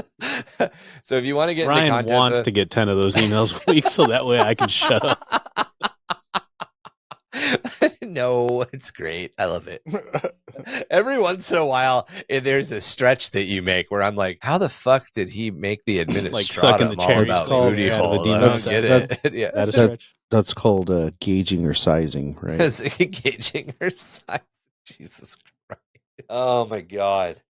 All right. So if you guys want to get into contact with us about any of our episodes or the show itself, you can reach us through email at underthehiveofmadness@gmail.com. Or you can join our community on Discord. Not only there can you talk about lore, the hobby, tactics of Warhammer 40k, but you can get involved in other things such as Warhammer Age of Sigmar, Magic the Gathering, role-playing, video games, and much more. Find us on Facebook, Instagram, or at our website, underthehiveofmadness.com. Spelling and links are in the show notes. You can help the podcast grow by liking and reviewing us wherever you get your podcast fix. Our home is Spotify, but we are also on Apple, Google, Audible, and much more. Support us on Patreon at www.patreon.com/underthehiveofmadness. All Patreon members get access to a video podcast with minimal editing, so you can see all of our beautiful faces and hear our amazing blunders. You can also follow along with some of the images that we pull up during the episode. So if you're wondering what some of this stuff looks like or some of the stuff that we're reacting to. All Patreon levels also get access to our quarterly painting contest. Plus, we have other perks such as giveaways. So go on over and check all that stuff out. Just to update you guys, we have ordered our next piece of merch and it is on the way. So as soon as it's in, we'll show you guys some pictures and we will get another of our giveaways on the books. Bringing you the views that come along with the stews. It's Mama Kaz's Noodle House. Take part in their new spicy challenge. Try to eat all 15 black and pepper lava hive crickets in less than 10 minutes. The beer is cold, the amasec is colder, and all the food is hot, hot, hot. Working hard to be everything the Arbites warned you about, all while shattering whatever is left of the piece. We are 665.66 UHMR Chemrat Radio, reminding all of you Chemrats, hive mice, and sump ghoulies to keep those dials fixed right here, same ratty frequency, for a dose of the same ratty-ass attitude. In the Underhive's shadowy lair, four-armed emperor's a frightful affair. Little ones stay close, don't wander, don't roam. Their grasp in the darkness can lead you to your home. Been your boy Marky, signing off. That's the way the cookie crumbles. The end. Finn. The four-armed emperor. Four-armed emperor. Mark signing off with 4 arms. 5 buttholes. And 6 dicks. 6 dicks. Yo, it's your boy 6 Dicks. Your favorite demonette. Oh, dude. Dude, that's so good. Remember, you hive mice and sump rats? Keep that sump juice handy to see if it bubbles or screeches. No, mine shut the fuck Tom, up. That's mine. Yeah, Tom's gonna shut the fuck up. Shut the fuck up. Later. The end.